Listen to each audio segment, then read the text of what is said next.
Welcome back to another episode of the Shared Practices podcast.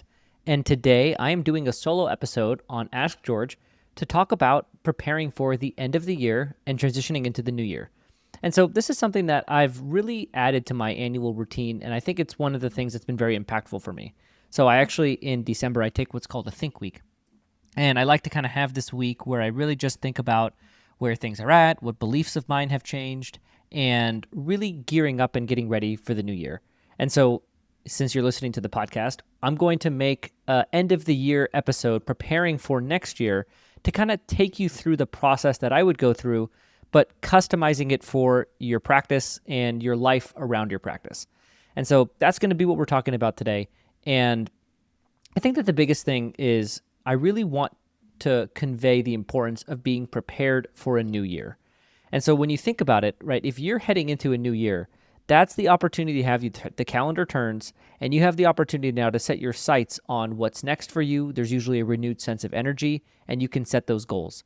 And so in this episode, I want you to just take a minute and think about the things that I'm talking about, and think about them not just when the episode is released, but try to think about them for the rest of this calendar year, so that when you get to the turn of the year and January comes, you feel ready and you know what's next for you, and you can come in when everyone has that sense of, new year, new me. You kind of know, okay, I have a new sense of direction or a refined sense of direction, and I'm ready to attack 2026. And so the first thing that I want us to talk about is I want us to talk about establishing your vision. And, I think that at times we can be a bit of a broken record at Shared Practices talking about just how much your vision matters. But the reality is that on our side, we see so many instances where people are operating, they either buy a practice that's not in line with their long-term vision, or they're growing in a direction that's not in line with their long-term vision. And so we just really believe that it's super important to take a minute to understand, okay, my vision is very important. And what is your vision? And so I'm going to take a few minutes to talk about how to identify your vision. So if you're the type of person who, there's something that we call the clinical entrepreneur spectrum. And so the clinical entrepreneur spectrum is going to be your first clue at identifying, okay, what is my vision? What do I want? What version of practice ownership is most in line with who I am? The process of vision identification is a very introspective process, because at the end of the day, you can have, there's so many different ways to be financially successful in practice ownership, but there are less ways to fully embody yourself, your personality, and who you are.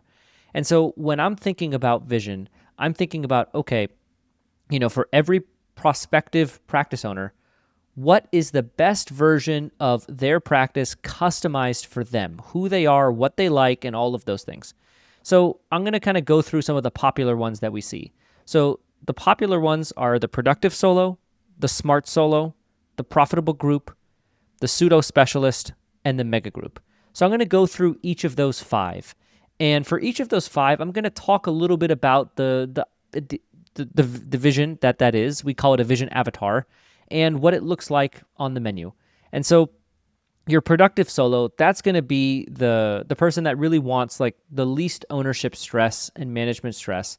And they really want just to have autonomy. They want to control their practice. They want to have a good income, and that's about it. And, the productive solo, they can make $500,000 a year. They're usually checking for 2 hygienists. The practice does between 1 to 1.5 million, and it's a good place to be. And, the team configuration for this vision is 2 hygienists, 2 front office, and typically 2 dental assistants. That's like the traditional configuration for a productive solo. And so I would say that if you were to poll the majority of dentists in the United States, I would say that for the majority of dentists in the United States, the vision that would make the most sense for them would be the productive solo. I think that's traditionally what private practice has looked like. And I think that, we're on the Shared Practices podcast. We tend to attract a more entrepreneurially interested audience member. And so I would say that maybe that doesn't necessarily apply to the majority of the Shared Practices audience, but I would say the majority of dentists in the United States, the productive solo is sort of the very straightforward, vision avatar that makes sense for most dentists. So then I'm going to transition into the smart solo. So the smart solo is a solo who is wanting to be a productive solo, but wants to be like a super productive solo. And so the reason why we call it a smart solo is because in order for them to stretch the boundaries of your annual revenue. So you would think of collections in a practice like this, somewhere between 1.5 and 2 million. And that's where we find that it really starts to become more difficult for a single doctor to have that type of collections in their practice. They have to start doing things in a more intelligent way. They have to organize their schedule intelligently. They have to organize their case acceptance and their procedure mix intelligently. They have to do their marketing more intelligently. Maybe they have to have their team coordination be a little bit different. Maybe they need 3 assistants, or maybe they're going to check for 3 hygienists, or maybe they have an office manager and 2 front desk team members, right? There's so many different ways that a dentist can push the boundaries of what a solo dentist can do. There's some people that do it through patient flow volume. There's some people that do it through maybe more productivity. You're going to see less patients but have higher fees. Maybe you're going to do it fee for service. Maybe you're going to do it through procedure mix. Maybe doing more life-changing dentistry that's going to be higher ticket. So there's lots of different ways that a dentist can stretch the boundaries of that 1.5 million. But we find that around the 1.5 million, that's where a solo wanting to get to that $2 million or up north of 1.5 million in collections, they're going to need to start doing things in a more intelligent and sophisticated way. And so that's the smart solo. And so, how do you know if that's you?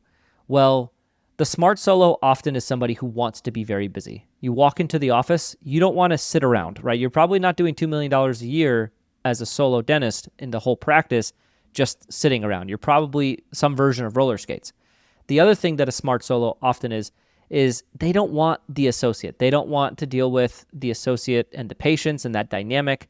They don't want to deal with, all of the things that come with, managing a second doctor. They just want to keep it all for themselves. And there's nothing wrong with that.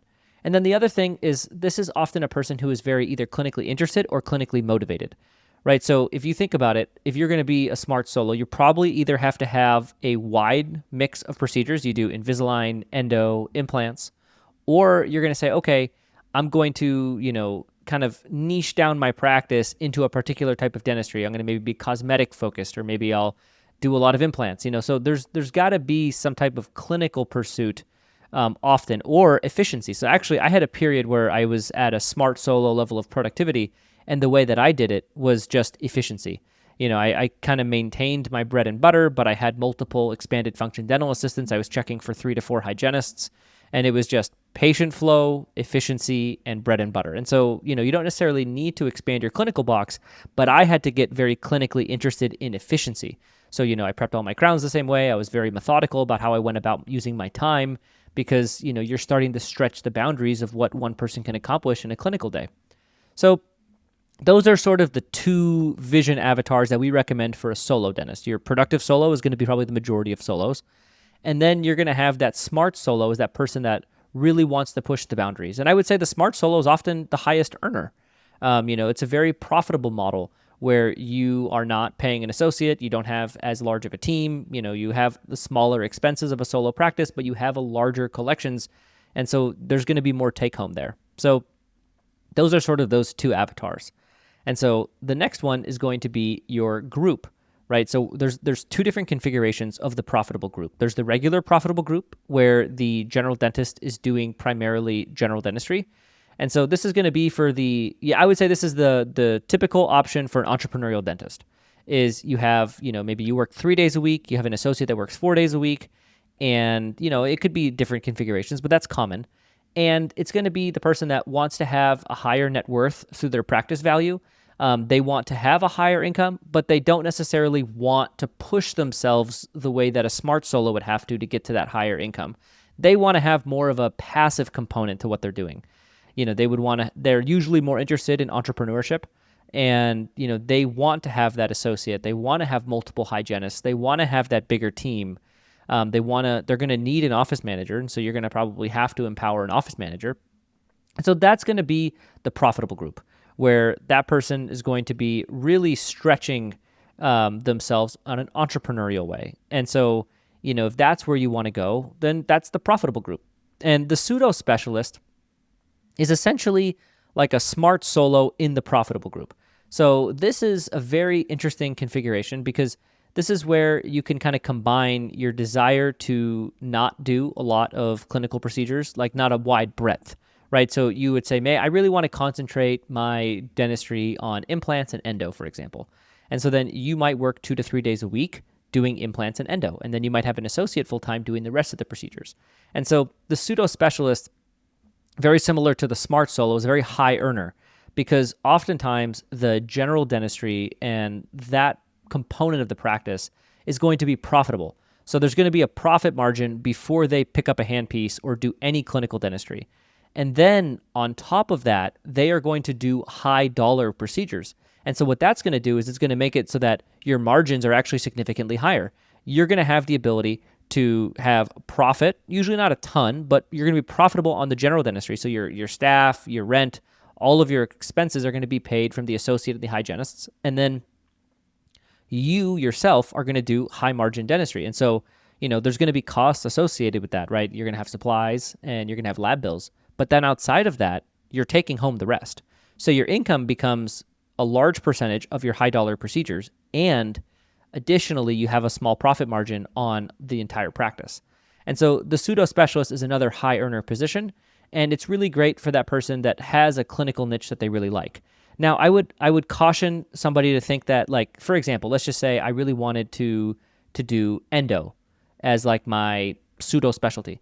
It's going to be tough for one associate to have enough endo to refer for you to do 2 to 3 days of endo, right? So usually in this configuration, a pseudo specialist may need to do multiple things. You might want to do endo, implants, and ortho, for example. And that would then be, a wider breadth. It'll be easier for there to be enough dentistry for you to do in the specialty realm. Then, the mega group is going to be the next one. And the mega group, oftentimes the owners will also pseudo specialize. So it's not like a mega group is meaning you're doing general dentistry. A mega group could either be the owner doing general dentistry, or it could be the owner doing specialty work. And a mega group is where you have 3 doctors in total. So you might have the owner working 2 to 3 days a week, and then you might have 2 full-time associates on top of that. That's sort of the minimum, and then it can grow from there. You can have a number of associates. And so the mega group is going to be the most entrepreneurial option for the single practice. And so that's going to be for the person who is the most entrepreneurially interested. So we talked about the clinical entrepreneur spectrum. The super entrepreneurial person is going to be more towards that mega group. So those are our different visions, right? And why is it important to share that vision with your team? So at the end of the year, this is where, maybe you're not there yet. Maybe you are in a place where you're like, I know what I want. Maybe this episode is helping you know what you want, but there's a gap. I'm just not getting to where I want to go. And so that's where you have the opportunity to sit down, talk to your team, and you say, it's important to communicate your vision to your team because your team needs to know where are we going and what are we doing. Because you as the owner, if you really want your vision to come true, right? Let's just say in this example, you are a productive solo and you want to be a profitable group. That would mean that you would have to do a solo to group transition. So you ought to tell your team, you're like, right now I'm the only dentist here, but long term, I really don't want to be the only dentist here. I would like to bring on a second doctor and I would like the practice to grow, right? And that's something that your team should know because they need to be on board with and aligned with the direction of the practice. They don't necessarily get to choose the direction of the practice. You do. You're the owner. But they need to be aware of what's happening, right? So then if you're adding a hygienist or if you're doing more marketing or if you're all of the things that you're going to do to get to where you want to go, it's probably a good idea to like kind of get them on the same page so that they're not surprised and resistant at every step of the way. And there's a lot of areas where they might be able to help. So, I think sometimes we might underestimate how important it is for our team to understand our goals and understand what they need to do to help our goals. And so I would just ask myself the question at the end of the year, I would say, okay, do I know where I'm going? Am I where I want to be? And have I shared that with my team? And if you haven't, well, then that's something that you could do. The beginning of the year is coming up, right? Maybe you plan a team meeting and then you tell your team, all right, guys, like this is the new year.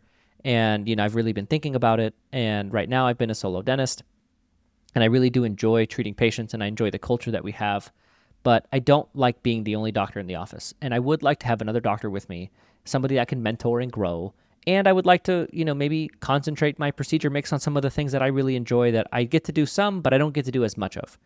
And so, this year, a big focus for me is going to be transitioning the practice to be ready to receive another doctor.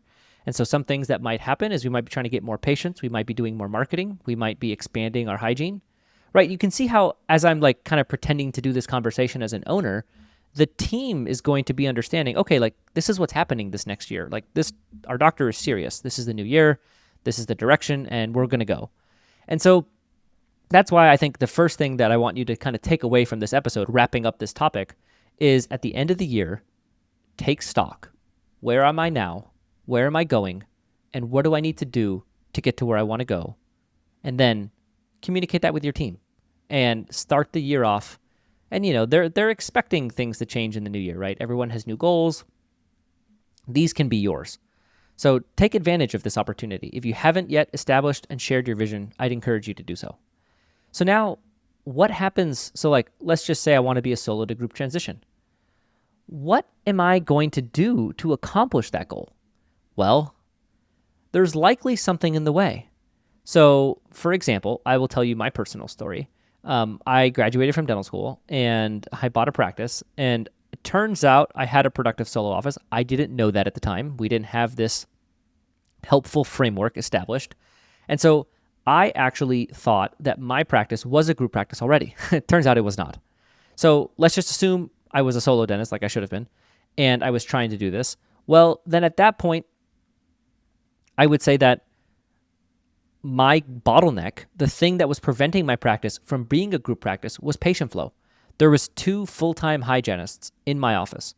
And in order for me to have the type of group practice that we would call a profitable group, I would need 3.5 to 4 hygienists so that me and another doctor would have enough patients to be doing exams on to stay productive so that the practice can be profitable. So that for me would be my bottleneck. So let's just say George in 2018 was doing this exercise and listening to this episode. I'd be sitting there and saying, okay, I'm a productive solo right now, and I would like to be a group practice. Okay, so what's in my way? Well, I only have 2 hygienists. I need 4 hygienists. So one of the biggest obstructions is my patient flow. So that's called a bottleneck. And every practice has a bottleneck inhibiting its growth. A bottleneck is essentially the thing that is the most constricting, preventing you from growing.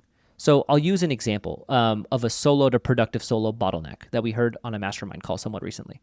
So one of our individuals who's in the mastermind came on the call and talked about how they are solo, but not yet getting the income that they're looking for, and not really hitting that productive solo targets. And when we kind of sat down and talked to this individual, what we were looking for is the bottleneck. Well, in this case, this dentist was checking for 2 hygienists, but there was a bottleneck in case acceptance. And so, in that particular dentist case, there's what we call the treatment retention bottleneck, whether it was, and not to get too deep into it, but to explore that further, you would say, okay, is this a diagnosis issue? Is this a, case acceptance issue? What is the issue? Because, theoretically speaking, the numbers that practice was doing on a collections level with the number of patients that they were seeing, like it really was an inefficient production per patient.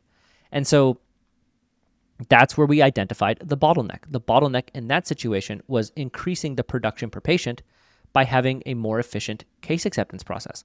And so, every practice has its own unique bottleneck. And if you are going to start your year trying to accomplish your goals, the thing in the way of your goals is the bottleneck. And so if you're working on your practice and you're not focused on the bottleneck, you will not accomplish your goals most likely because that obstruction will remain. So when I was a solo dentist, and I was a group practice, but I was a productive solo in my numbers, and I was trying to grow, what I was doing is I was working on everything except for my bottleneck, literally. I was working on all the different parts of the practice that were not my true bottleneck, and I got about 10% growth. And then I had this epiphany, and I realized what my bottleneck was. And after that, I really focused on my practice, and I saw that it doubled in a 7-month period. And so when you have that understanding and that clarity on your bottleneck, it really allows you to drive growth. And so, I think that that's one of the things that, like, if you are unclear on your bottleneck, then you probably don't know where your time and effort as an owner is best used.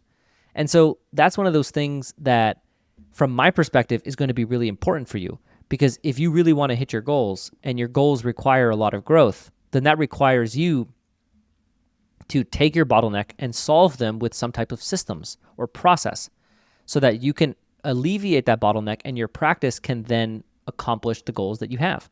And so now if we talk about, okay, so like I want to accomplish my goals, I want to address my bottlenecks. There's something else that's kind of important to understand is that your bottlenecks change. So, for example, in this story I've been telling about myself, where I had a productive solo practice with multiple doctors, unfortunately. I had a productive solo practice, and I was trying to grow it to a profitable group. The obstruction in my way was patient flow.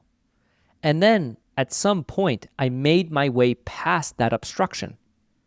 And then after that, I had a new obstruction. I had a new bottleneck. My bottleneck was calibration. So I had this situation where we didn't have enough patients. And so I put all of my effort in trying to get more patients coming through my practice every day.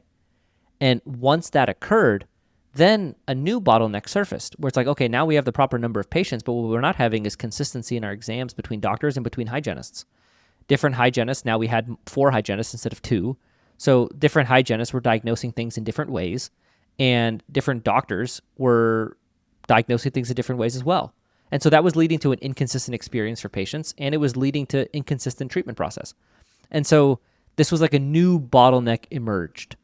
And, realistically, in the process of growth, for me to get from a group to a profitable group, I had to address this next one. So it was like my first bottleneck was patient flow. Once I got the patient flow figured out, my next bottleneck was calibration. And so there's many different bottlenecks that could surface in your practice. And the way that I describe it is this game of whack-a-mole, where it's like the game of whack-a-mole, it's like one thing's popping up and you're supposed to hit it down with like a little hammer or whatever. And then you hit it down and another one pops up. And that's what happens with bottlenecks. Let me give you another example to really help you understand this concept because it's pretty important. So another example of this is we had this individual who was coming on our calls and they were having a bottleneck with finding an associate. So they were trying to go from a solo to group, and their obstruction, what was making that very difficult, was getting to the point where they had enough, they were essentially trying to get an associate, and they didn't have enough applications, they didn't have enough interest, and they couldn't get an associate. So their bottleneck was finding an associate. They had all the patients they needed. All they needed was another doctor to come in there and help treat all these patients. And then once they got the associate, all of a sudden a new bottleneck emerged. The new bottleneck was creating consistency between the two doctors because there was different burrs, different scheduling cadences, different ways of doing exams, different rapports and hygiene. All of these concerns that the practice had never experienced before now presented themselves because the doctor came, right? So it's like for 9 months, the problem was I can't find a doctor. And then all of a sudden the doctor starts. And now the problem is, well, it's disorganized. This whole situation is a little chaotic.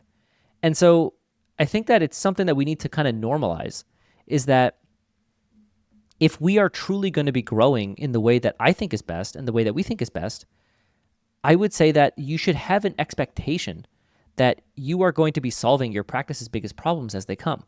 So as your practice's issues present, you should be saying, okay, if you are a dentist who owns a practice, you probably are not giving 40 hours a week to the administrative side, right? The majority of your time is spent clinically, but you do have an ownership responsibility, right? Most people spend more time on the, administrative and management side than they did when they were associates. So that time that you're spending on the administrative and management side of your practice, if you are spending it, I would ask you the question, what percentage of that time are you spending focused on your bottleneck? And so we're coming up on the end of the year. And so now's the time for you to get clear. Okay, where do I want to go? Have I communicated that vision with my team? And what's in the way?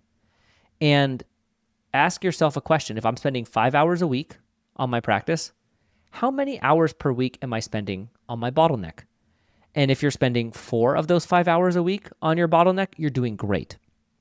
If you're spending 10 minutes of those 5 hours per week on your bottleneck, you're probably not going to make as much progress.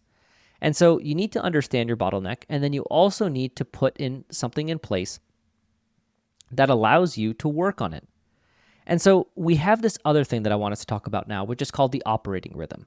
And so this is a series of meetings that allow a practice owner to really make progress on their goals. So let's just say, we're talking about the end of the year here. So let's just say you're like, okay, I want to be a solo to group, and my bottleneck is patient flow. There's a lot of minor things that need to happen to improve that. I need to improve my new patient flow. I need to maybe improve my retention. I maybe need to call the overdue recare list. I might need to hire a hygienist. I might need to add a couple of hygiene days. I may need to eventually order more instruments. And I'm just listing like 7 things, but there's like 20 different things that will end up needing to happen for that large bottleneck of patient flow to be alleviated. Where are you going to find the time to coordinate with your team on all the little things that need to happen to get you to where you want to go? That's the operating rhythm.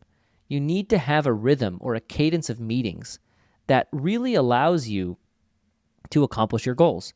And so when I was a dentist, the way that we used to do it is we used to have meetings every Wednesday. So it was Wednesday for lunch, and it alternated. So it was like one week I met with the front office. The next week I met with the dental assistants. The next week I met with the hygienists. And the next week I met with the office manager, the hygiene lead, the dental assistant lead, and myself. And so we had this cadence and this rhythm of meetings that allowed us to attack these issues as they come. So now let me go through those few things that I listed and help you understand what meeting are we going to do that in. So for example, the hygienist that we need to hire, right? That might need to come in the hygiene meeting. We might have to talk about it. Maybe in the front office meeting, we're also going to talk about adding the column to the schedule. Maybe in the front office meeting, we're going to talk about calling overdue recare. Maybe in the leadership meeting, we're going to be talking about marketing, right? So you can see that one bottleneck, patient flow, has many different touch points with the different departments in a dental practice.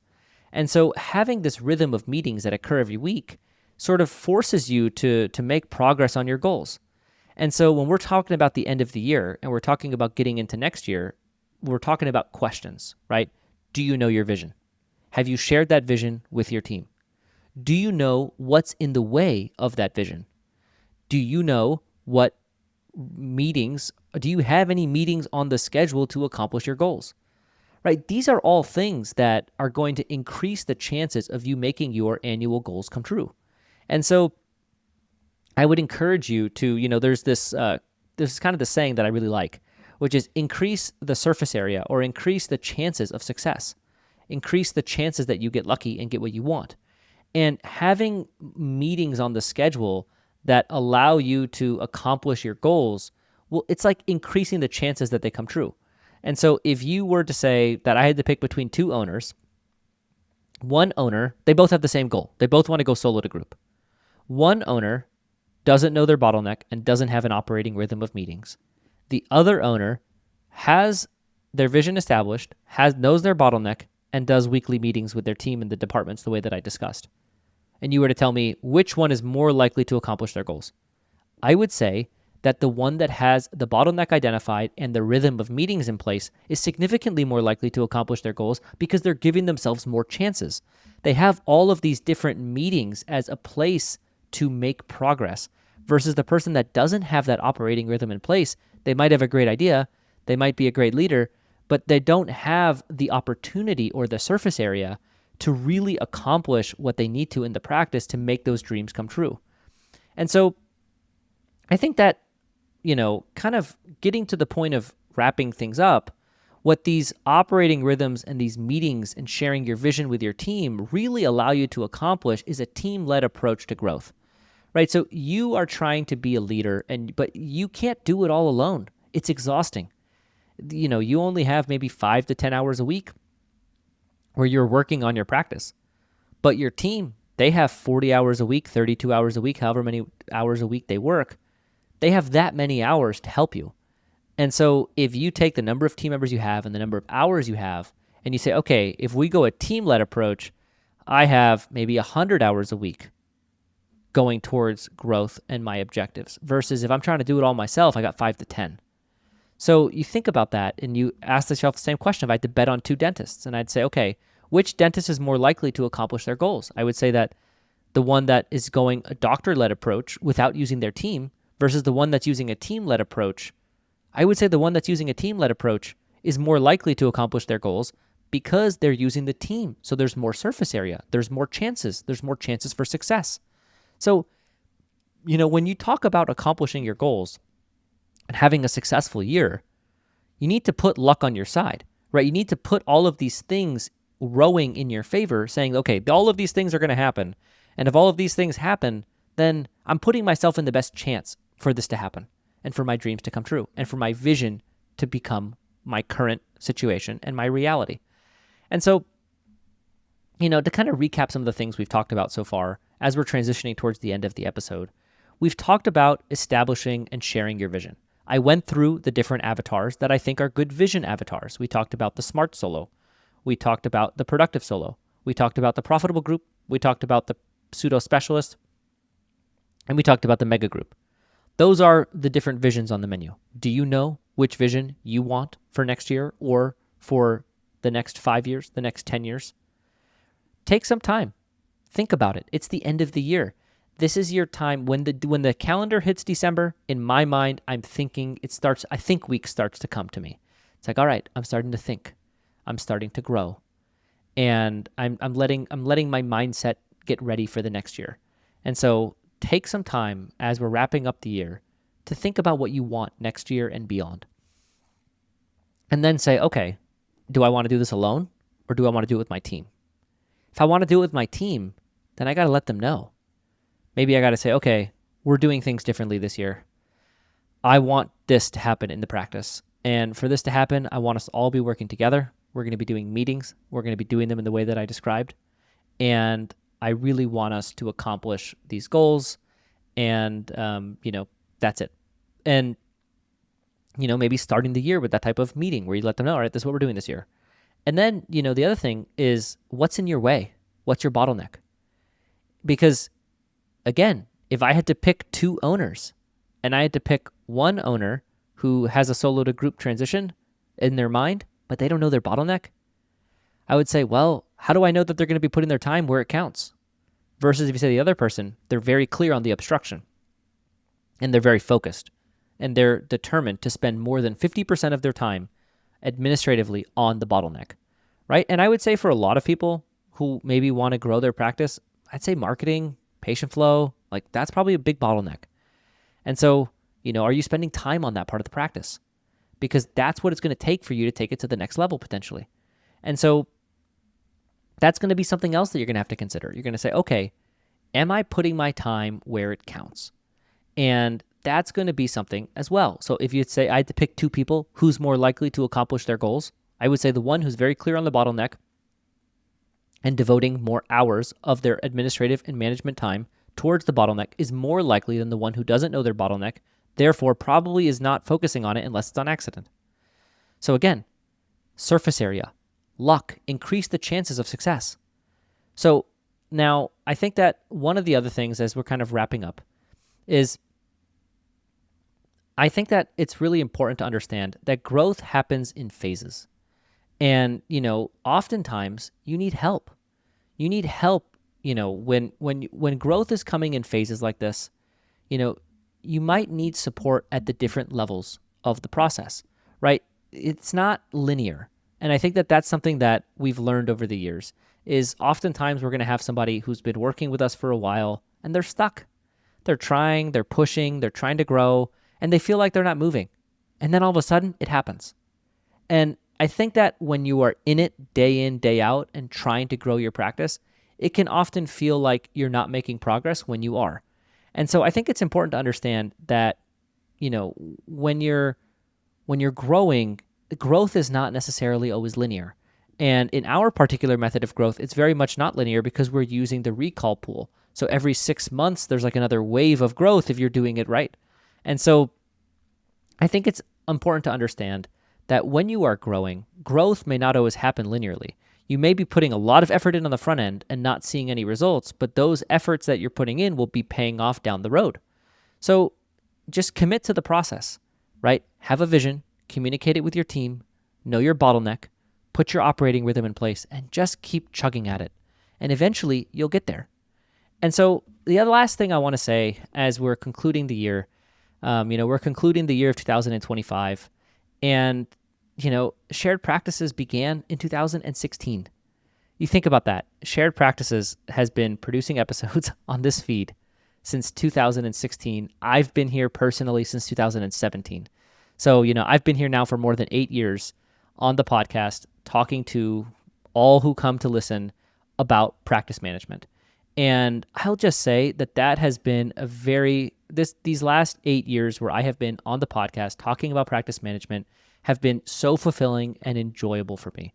I love practice management, and I love that we've somehow found a way to keep talking about it for more than 8 years. And so, I would love to hear from you guys. I think I have so much gratitude for our audience, because without our audience, we would be speaking to nobody, and this wouldn't exist. And the community of doctors that we have who come back and listen to the Shared Practices podcast, that it's so gratifying to hear from you guys. And so reach out to me, george@sharedpractices.com. And I would encourage you, send me an email. Just tell me where you're at. And maybe I would love to hear about what the podcast has meant for you along your way. So I think that we're so grateful to all of you guys who continue to come back. And, when we speak to dentists, we hear all the time that they've been listening to us for years.